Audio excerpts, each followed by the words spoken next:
5 septembre 2025. Alors, Dieu m'a parlé? Non, non. En fait, c'est le nom d'une chaîne. C'est le nom d'une chaîne YouTube.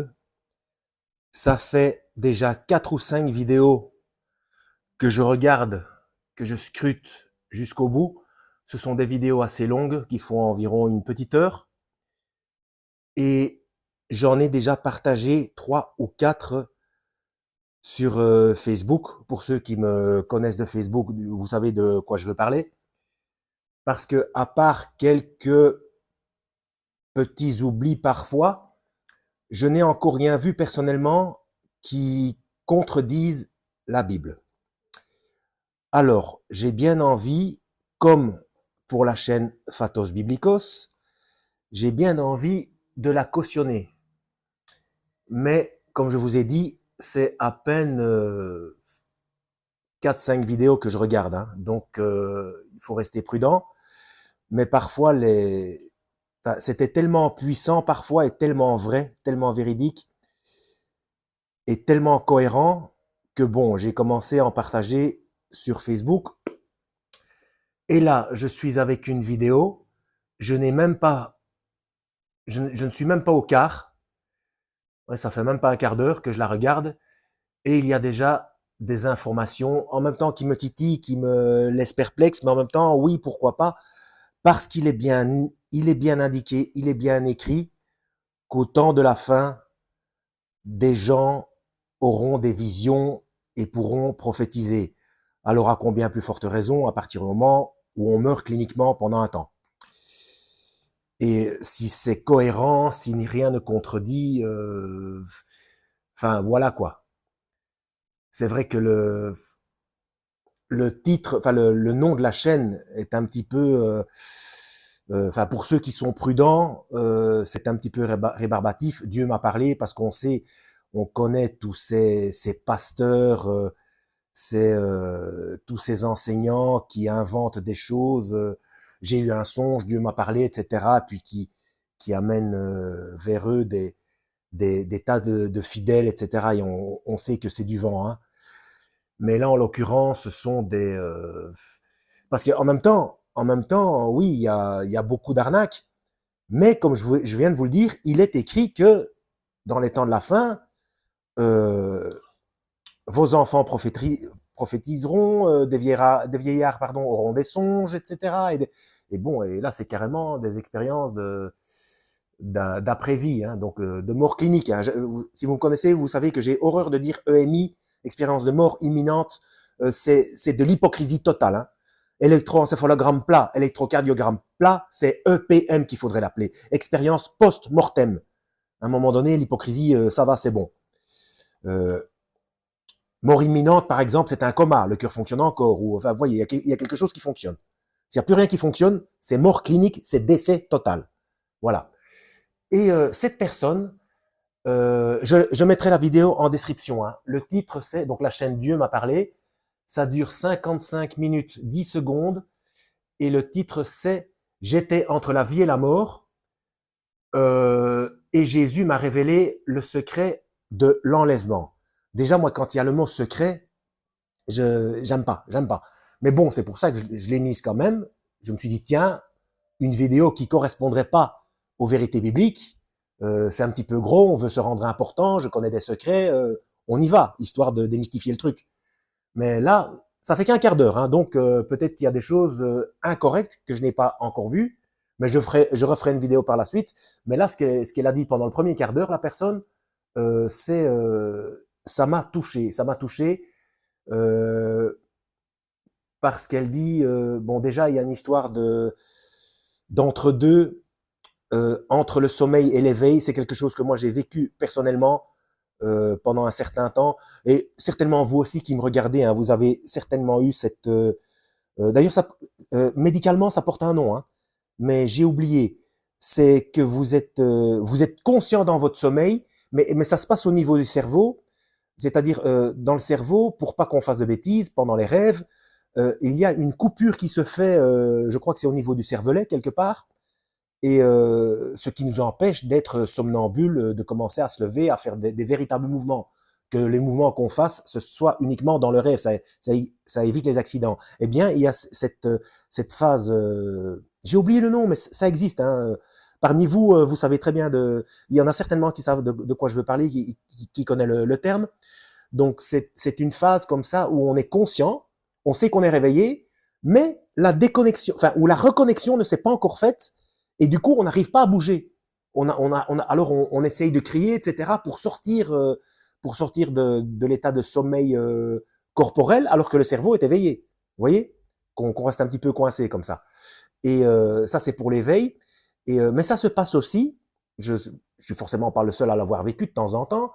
C'est au moment de s'endormir, c'est qu'on sent qu'on va aller dans un cauchemar, et du coup, on refuse de l'endormissement et on reprend un bouquin pour lire ou on s'active un peu jusqu'à ce que ça passe, de manière à pouvoir s'endormir à un autre moment et pas pour aller plonger dans ce cauchemar.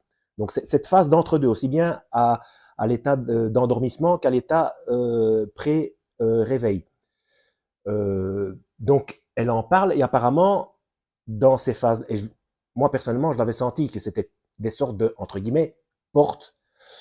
Et bref, elle explique ça dans la vidéo. Mais surtout, la chose la plus importante dont elle parle pour moi, pour le moment, après un peu moins d'un quart d'heure, ça correspond tout à fait à ce que j'explique concernant, et ce que j'ai compris, quand ça m'a sauté au visage quand je l'ai lu, au lavage des pieds. C'est le fait de se convertir, qu'est-ce que moi je raconte, de se confesser tous les jours. Donc elle spécifie bien ce que c'est, et ça n'a strictement rien à voir avec se confesser à un curé ou à un pasteur, etc. Lisez votre Bible, ce n'est pas biblique, c'est confessez-vous, confessez vos péchés les uns aux autres. J'en ai déjà parlé dans une autre vidéo. Ça n'a rien à voir avec un représentant d'une institution religieuse. C'est confesser vos péchés les uns aux autres. Voilà, donc ça, c'est une chose. Comme le Seigneur a dit, avant de présenter ton offrande, va d'abord te réconcilier avec ton prochain, avec qui tu as eu un différend, etc. Bon, ce sont pas les termes exacts, hein, mais vous savez, vous voyez où je vais en venir dans l'enseignement du Christ, hein, comment c'est expliqué. Bon, j'ai pas les références là en tête. Bref. Et ça y est, j'ai un trou. Oui, ça y est. Et donc, moi, j'avais déjà expliqué que quand on fait quelque chose de mal, quand on chute de manière occasionnelle, qu'on n'est pas retourné dans le monde, hein, mais ça, on n'est pas parfait, hein, il n'y a rien à faire. Hein. C'est pour ça que le Christ a dit c'est impossible à l'humain, mais à Dieu tout est possible. Parce que malgré qu'on soit né de nouveau, il nous arrive encore de faire des bêtises. Et ça tout au long de la vie, malheureusement, bon, ça s'amoindrit, etc. Bon, bref, on va pas revenir là-dessus. J'ai déjà suffisamment traité le sujet. Et des gens disent, oui, mais non, mais une fois que tu es né de nouveau, tu es lavé du sang du Christ, tu n'as pas à retourner demander pardon pour tes péchés, etc. C'est pas ça.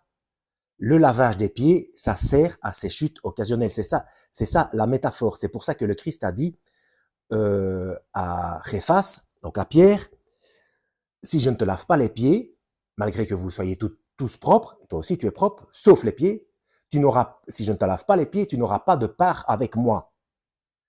Ce lavage des pieds, c'est ce pardon régulier, quand il y a une chute occasionnelle, qu'on est sorti dans le monde, métaphoriquement, et comme on a marché dans le monde, on s'est sali les pieds. Vous voyez ce que je veux dire? Et donc, cette personne explique très bien qu'en fait, une des informations qu'elle a eues, c'est que s'il n'y a pas ce lavage des pieds journalier, c'est-à-dire que, justement, quand on se dit oh, je suis né de nouveau, mes péchés sont pardonnés, etc., il n'y a pas de souci, donc, et qu'on oublie d'aller demander pardon, donc de se mettre en relation, parce que je n'aime pas le mot prier, hein, parce que ça fait de nouveau institutionnel, etc. Prier, c'est s'adresser, hein. Il y a rien de calculé, hein. C'est pas une prière répétitive. Hein. J'ai déjà expliqué que le Notre Père, le Christ a dit, voici comment vous devez prier, et non pas ce que vous devez dire, c'est-à-dire dans quel état d'esprit. Mais c'est avec nos mots à nous. Et donc, quand on a fauté, c'est aller se présenter devant lui, entre seul dans ta chambre et ton Père qui voit dans le secret. Donc, c'est tout seul, c'est pas avec tout le monde, c'est pas prier répété avec une multitude, etc. Bon, bref, vous m'avez compris. Et donc c'est là, quand on est seul à seul avec le Seigneur, c'est là qu'on dit, enfin, pas forcément dans sa chambre, hein, ça peut être, moi c'est quand je m'entraîne, il y a un truc que je me souviens, ah oui c'est vrai, zut, oh, excuse-moi, désolé, bon, c'est être en relation permanente, comme s'il était là en permanence. C'est ça, être en prière. Bon, forcément, on pense pas à lui tout le temps. On a des occupations, etc. Le travail, on fait ses courses. Enfin, le cerveau est souvent occupé ailleurs. Mais bon, quand c'est nécessaire, on s'adresse à lui, on s'humilie intérieurement. Et si on n'est pas dans un endroit isolé, qu'on veut faire ça autrement, enfin après chacun fait comme il le sent. Hein. Eh bien, essaie de s'excuser, de demander pardon pour une mauvaise pensée, un mauvais acte, un truc qui est allé trop vite et qu'on a fait quelque chose de mal. On a péché. Eh bien, ça, parce qu'elle dit, ce sont des choses évidentes, mais d'ailleurs, je vois pas pourquoi est-ce qu'elle a appelé ça secret. À la limite, oui, cette histoire d'entre deux, entre le sommeil et l'éveil, oui, ça, c'est pas vraiment un secret. Puis, mais oui, des gens ne peuvent pas avoir eu conscience de ça. Bon, peut-être là, mais je vois pas pourquoi est-ce qu'elle, dans le titre il y a le mot secret. Bref, c'est le fait de ne pas se laver les pieds entre guillemets journellement, tous les jours, c'est-à-dire tous les jours se remettre en question, se rendre compte qu'on n'a pas fait à 100% pour le Seigneur, on a fait des bêtises, c'est comme ça, c'est humain. Hein. Eh bien, ça, c'est un risque de ne pas se faire enlever. Parce que c'est un manque d'humilité.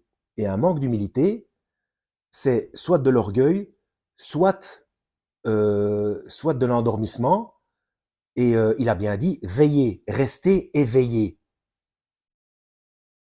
Donc vous voyez, ce n'est pas une question de fréquenter un culte, ce n'est pas une question d'aller à l'église, ce n'est pas une question de faire une cérémonie, c'est la vie de tous les jours. Vous voyez, c'est la vie de tous les jours. C'est se rendre compte, c'est pas bien face au Seigneur par rapport à son enseignement, c'est pas bien ce que j'ai fait, ce que j'ai dit ou ce que j'ai pensé. Bon ben je vais voilà et on s'excuse et c'est ça le lavage des pieds. Vous voyez, c'est ça. Et si on ne fait pas ça, eh bien là, il y a grand danger. Parce qu'on n'est pas propre. On n'est pas propre. Même si on est né de nouveau et que tous les péchés ont été pardonnés antérieurement, etc., et même les péchés futurs, etc., mais c'est l'état d'esprit qui compte. Il est celui qui sonde les cœurs et les reins. Donc c'est à tout moment, c'est à chaque seconde. Voilà. Alors bien entendu, il ne faut pas en faire une obsession, mais on sait de toute façon qu'il est tout le temps là et que si on est né de nouveau, il y a l'Esprit Saint en nous. Donc, c'est permanent. Il faut simplement tenir compte de lui, quoi, tout simplement. C'est pas, il faut pas en faire une obsession, panique, etc. Non, ça doit être rassurant justement. Il est là pour, voilà, pour nous guider et, et que dès que c'est nécessaire, pour nettoyer quand il y a quelque chose de sale. Vous voyez? Donc c'est plutôt une bonne chose. Hein. Mais il ne peut pas nettoyer, il ne peut pas nous laver les pieds si on ne demande rien, si on ne reconnaît pas notre tort. Donc c'est le procédé fonctionne comme ça. Voilà, ce qu'elle dit, que le Christ lui a dit, c'est que beaucoup désirent l'enlèvement, mais ne veulent pas exposer la poussière. Et moi, je veux une épouse dont la robe n'est pas tachée. Vous voyez, ce sont des métaphores. Hein.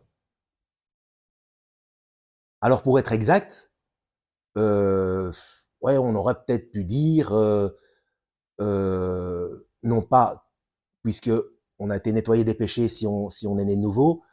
On aurait peut-être pu dire que les pieds, dont les pieds sont sales, mais que la robe est propre. Que même si la robe est propre, les pieds sont sales. Enfin bon, après, ce sont des détails techniques. Hein. Et là, en fait, il y a un rappel avec 1 Jean 1,9. Si nous reconnaissons nos péchés, il est fidèle et juste pour nous les pardonner et pour nous purifier de tout mal, de toute iniquité. Bah oui, donc si on ne reconnaît pas, journellement, eh bien, il peut pas nous laver les pieds, tout simplement. Parce qu'il faut être honnête. Est-ce qu'il y a une seule journée dans notre vie où on n'a pas eu, ne fût-ce qu'un ras-le-bol parce que quelqu'un nous a bousculé ou parce qu'il faut faire la file dans un magasin ou quelqu'un qui veut passer devant nous ou n'importe quoi, sur tout et n'importe quoi. Des mauvaises pensées, on en a, hein, c'est comme ça. Hein, bref. Alors, il y a une seule chose qui m'embête un petit peu dans la vidéo, alors que c'est très possible, hein, c'est qu'elle dit que juste avant l'enlèvement, il y aura un appel silencieux et que ceux qui savent de quoi il s'agit se rendront compte que ça y est et que donc il y aura un éveil. Mais c'est pas un éveil mondial. Enfin, si c'est pour tous ceux dans le monde entier qui sont destinés à être enlevés. Hein. Donc c'est personnel, mais qu'il y aura une sorte d'appel silencieux dont seuls les concernés se rendront compte. Là, ça me paraît logique, mais je suis un petit peu perplexe par rapport à ça. Est-ce que j'ai tort? Est-ce que j'ai raison? Bon, je n'ai regardé qu'un quart d'heure. Donc voilà pour cette vidéo. Donc la chaîne Dieu m'a parlé. Pour moi, pour le moment, ça m'a l'air... surtout qu'il n'y a rien de... Il y a rien de religieux. Hein. Il n'y a rien de religieux. C'est vraiment au niveau comportemental. Et enfin, ça me paraît très cohérent, quoi. Je ne vois pas de contradiction. Au contraire, je vois des concordances. Enfin, ça correspond vis-à-vis de l'enseignement et des mises en garde du Christ. Mais bon, comme vous le savez, pour répondre à Caïn, nous sommes les gardiens de nos frères et sœurs. Donc, toujours vérifier avec la Bible. Je ne suis pas infaillible. Hein. Mais bon, voilà, c'est mon avis. Pour moi, jusqu'à présent, après la 4e ou 5e vidéo, Dieu m'a parlé. Et puis, il y a de plus en plus d'annonces comme ça. Et c'est de plus en plus... Enfin, on a été prévenu que ça allait aller en comment dire, en intensité et en concentration de signes et d'informations. On a été informé de ça. Donc, pourquoi pas? Pourquoi pas? Mais de toute façon, je vous l'ai déjà dit, que ce soit dans 1 million d'années ou enfin, que ce soit, même si c'est dans 1 million d'années, il faut vivre comme si c'était dans une seconde. Voilà. Sinon, c'est là qu'on sera pris au dépourvu. Donc, il faut veiller. Voilà, en espérant avoir été utile, je vous mets cette vidéo en description. À la prochaine, lisez la Bible et que Yahweh vous guide.